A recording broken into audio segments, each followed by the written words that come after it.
Hello students. तो आज मैं बात करने वाला हूँ मेन्यू ड्रिवन प्रोग्राम के बारे में। तो एक इम्पॉर्टेंट कंसेप्ट है अगर मैं क्लास 9th और 10th आईसीएसई बोर्ड की बात करूँ, लेकिन बाकी प्रोग्रामर्स के लिए भी ये एक कॉमन सी सिचुएशन होती है। जब भी हम कोड कर रहे होते हैं तो ये सिचुएशन कहीं भी आ सकती है।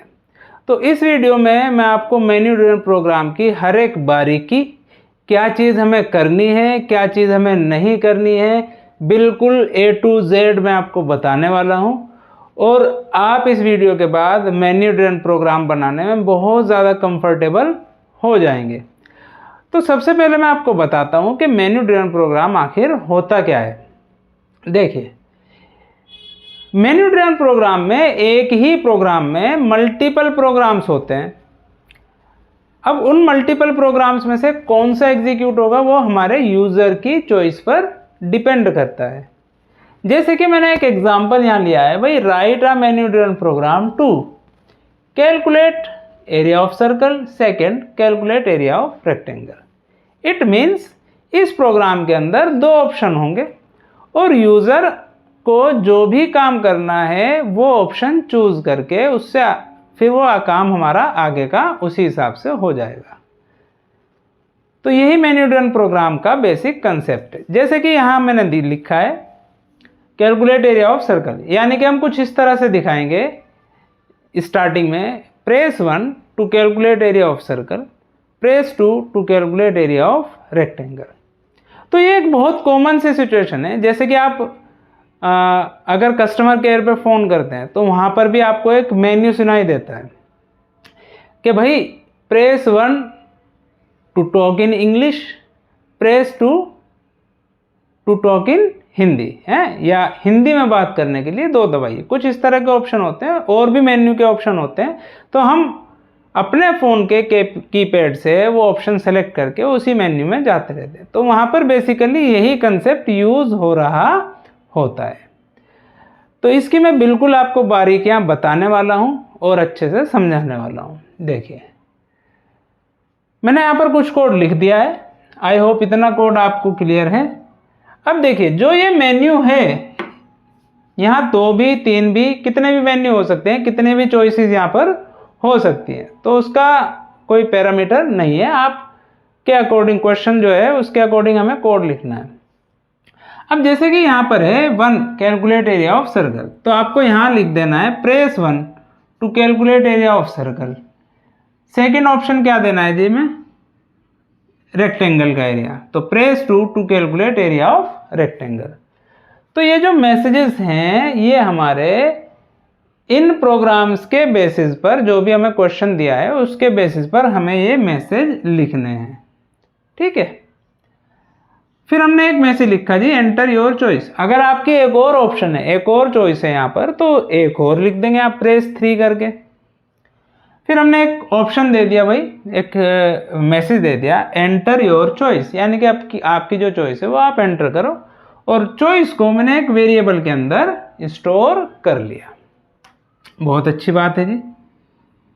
कहानी शुरू होती है अब, और मुझे पता है आप इनका कोड बहुत आराम से लिख सकते हैं, लेकिन इस वीडियो को देखने का पर्पज़ आपका ये भी है ताकि आप ये समझो कि गलती कहाँ पर होती है, किन चीज़ों का हमें ध्यान रखना है। यही क्वेश्चन लेने का, मैं और भी क्वेश्चन ले सकता था, इसका भी एक लॉजिक है, वो आपको इस वीडियो में पता लगेगा। देखो, तो सबसे पहले आपको करना क्या है, स्विच के अंदर इस चॉइस को पास कर देना है।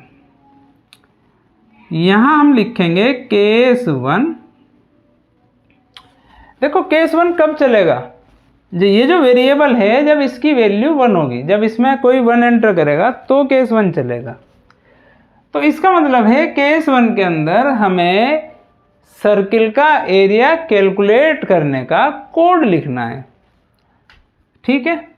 तो सर्किल का एरिया कैलकुलेट करने के जब कोड हम लिखेंगे तो उसमें हम इनपुट क्या कराएंगे, इनपुट हमें सिर्फ रेडियस लेनी है।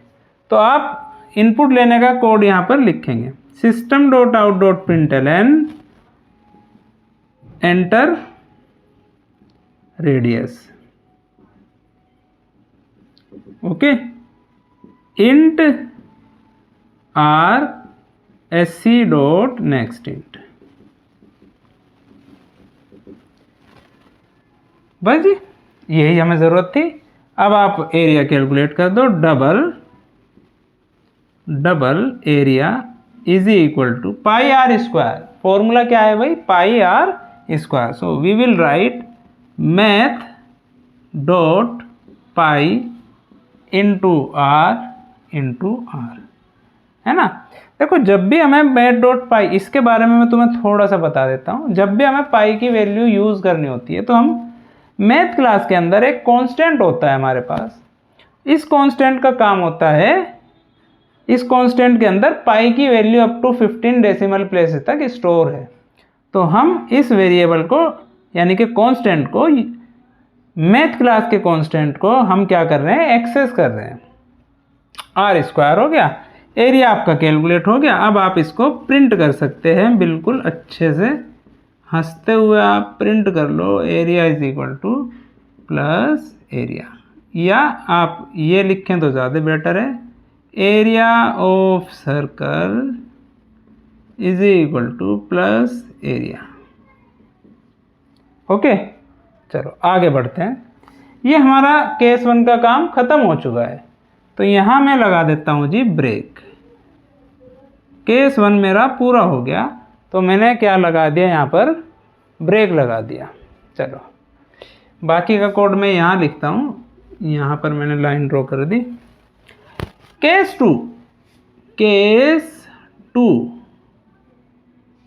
2 में हमें रेक्टेंगल का एरिया कैलकुलेट करना है। तो आप रेक्टेंगल के लिए हमें दो चीज़ें इनपुट करनी होगी, तो उसके अकॉर्डिंग आप लिख दीजिए enter length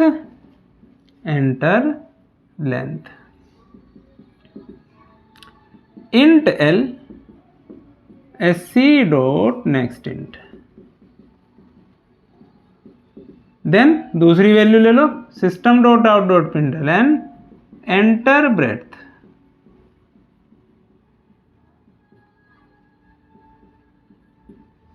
int b is equal to SC is equal to नहीं है, वैसे असाइनमेंट ऑपरेटर होता है, बट जल्दबाजी में निकल जाता है, इग्नोर करो उसे थोड़ा। Next int. तो हमने इनपुट लेने का कोड लिख लिया। अब हम निकालेंगे जी area. Int area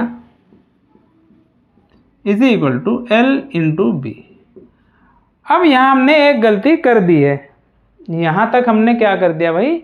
we have already done one mistake. क्या है जी वो? देखो यहाँ देखो, केस 1 के अंदर हमने ऑलरेडी एक एरिया वेरिएबल ले रखा है। तो भाई मैं केस 2 के अंदर एक और एरिया वेरिएबल नहीं ले सकता, यानी कि एक ही वेरिएबल को मैंने दो बार ले लिया। तो इसके हमारे पास कई सॉल्यूशन है, इस काम के कई सॉल्यूशन है। पहला, या तो आप इन वेरिएबल्स के नाम डिफरेंट रख लो। भाई ये हमने एरिया ले लिया, या इसको ले लो एरिया 1, इसको ले लो एरिया 2। एक तो सॉल्यूशन हो गया ये। दूसरा, अब क्योंकि एरिया वेरिएबल ऑलरेडी डिक्लेयर्ड है, तो आप डायरेक्ट एरिया को यूज़ कर लो, यानी कि उस केस में क्या होगा, यही वेरिएबल यहाँ भी हम यूज़ कर रहे हैं। ठीक है, जो कि मैं रिकमेंड नहीं करूँगा, क्योंकि यहाँ मैंने डबल लिया है, यहाँ मैंने इंट लिया है। तो लेकिन सॉल्यूशन है, अगर सेम डेटा टाइप है तो सॉल्यूशन हो सकता है। तीसरा सॉल्यूशन है, देखो जो भी वेरिएबल हम यहाँ पर लेने वाले हैं, कोई एक बार भी लेंगे, हो सकता है कि कुछ ये वेरिएबल भी एक बार केस 1 में होता, पॉसिबल है। तो उसके लिए आप ऐसे वेरिएबल को स्विच से पहले यहाँ पर डिक्लेयर कर दो, और यहाँ हम डायरेक्ट उन्हें क्या कर सकते हैं, यूज़ कर सकते हैं बिना डिक्लेयर किए। जैसे मैं लिख रहा हूँ ना इंट एल, अब एल अगर मैंने यहाँ पर डिक्लेयर कर दिया तो मैं यहाँ इंट नहीं लिखूंगा, डायरेक्ट मैं क्या करूँगा, यूज़ कर लूँगा। तो ये आपके पास इस प्रॉब्लम के सॉल्यूशन है। तो मैं यहाँ लिख देता हूँ एरिया 2 असाइनमेंट ऑपरेटर, प्रिंट कर दिया जी। अभी एक और बात मुझे आपको समझानी है, ठीक है, तो ध्यान से देखते रहिए। System dot out dot println area of rectangle plus area 2 break. अच्छा जी, अब देखो अगर यूज़र ने 1 एंटर किया तो केस 1 चल जाएगा, और अगर यूज़र ने 2 एंटर किया तो केस 2 चल जाएगा।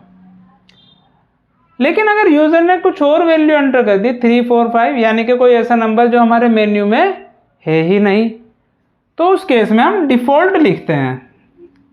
अगर आपको इफ एल्स में ज़रा सा भी डाउट है तो आप प्रीवियस वीडियोस चेक कर लीजिए, वो सारे कुछ आपको क्लियर हो जाएगा एकदम। डिफ़ॉल्ट लिख दिया मैंने, system.out.println इनवैलिड चॉइस, यानी कि जो हमने भाई 2 ही चॉइस थी 1 और 2, और हमने कुछ और चॉइस दे दी तो वो क्या हो जाएगी जी, इनवैलिड चॉइस। ये मेरा स्विच बंद हो गया, ये मेरा मेन मेथड बंद हो गया, ये मेरी क्लास बंद हो गई। तो ये तो था इसका सॉल्यूशन।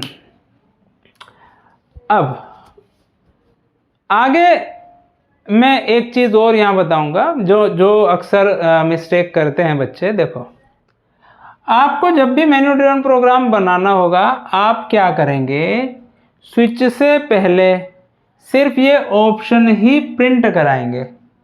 स्विच से पहले कोई भी वैल्यू, यहाँ की कोई भी वैल्यू आप एंटर नहीं कराएंगे। अगर आप कराओगे तो उससे प्रॉब्लम क्रिएट हो सकती है। ठीक है, मैं इसको एक एग्जांपल से ओरली समझाता हूँ आपको। सपोज करो भाई हमारा एक प्रोग्राम बनाना है हमें, जिसमें हम प्रेस 1 टू कैलकुलेट या to check number is even और ओड। सेकंड ऑप्शन है to check number is prime और नोट। ये 2 ऑप्शन है जी यहाँ पर, to check number is even और odd, to check number is prime और नोट। तो बच्चे क्या करते हैं, देखो यहाँ भी हमें एक नंबर इनपुट करना है, यहाँ भी, तो कोड कम लिखने की वजह से स्टूडेंट अक्सर उस नंबर को यहीं पर इनपुट करा लेते हैं। मतलब प्रेस 1 लिखा, प्रेस 2 भी लिख दिया और नंबर भी इनपुट करा लिया। तो देखो यहाँ पर एक छोटी सी प्रॉब्लम है। प्रॉब्लम क्या है, सपोज करो अगर मैं स्विच से पहले ही नंबर को इनपुट करा लेता हूँ और अगर मेरी चॉइस गलत हुई तो होगा क्या, नंबर इनपुट हो गया, उसके बाद मुझे मैसेज मिलेगा कि भाई आपकी चॉइस इनवैलिड है। क्यों? क्योंकि नंबर तो स्विच से पहले इनपुट हो चुका और चॉइस दे दी मैंने सपोज 3 चॉइस दे दी, तो होगा क्या, नंबर इनपुट हो गया, लेकिन चॉइस क्योंकि मेरी 3 है तो नंबर इनपुट होने के बाद मैसेज आएगा इनवैलिड चॉइस। तो ये एक छोटी सी प्रॉब्लम उसमें रहती है। तो बेहतर है कि आप स्विच से पहले सिर्फ ऑप्शन ही दिखाएं, बाकी चीज़ों को आप स्विच के अंदर ही लें। कोई भी नंबर है, कुछ भी डेटा है, एनीथिंग आप कहाँ लेंगे, स्विच के अंदर। ठीक है, एक और मिस्टेक जो अक्सर स्टूडेंट करते हैं, देखो जो हमारा एक केस है, अक्सर बच्चे यहाँ पर केस के बाद में कर्ली ब्रेसेस लगा देते हैं। केस 1 के बाद कर्ली ब्रेसेस लगाया और यहाँ पर बंद कर दिया, केस 2 के बाद कर्ली ब्रेसेस लगाया, यहाँ पर बंद कर दिया। तो देखो कर्ली ब्रेसेस लगाना या ना लगाना यहाँ पर कोई मैटर नहीं करता। एक्चुअली कर्ली ब्रेसेस लगा के हम एक अलग ब्लॉक बना रहे हैं। तो कुल मिला के बात यह है, ब्लॉक तो कर्ली ब्रेसेस में 10 लगा लूँ, 50 लगा लूँ, कहीं भी लगा लूँ, लेकिन उनको लगाने का एक सही तरीका हमें पता होना चाहिए। तो कर्ली ब्रेसेस की एज सच कोई रिक्वायरमेंट नहीं होती, आप बिना कर्ली ब्रेसेस के ही केस का कोड लिखिए। चलिए, आई होप वीडियो आपको इन्फॉर्मेटिव लगा होगा। चलिए मिलते हैं नेक्स्ट वीडियो में, टिल देन गुड बाय।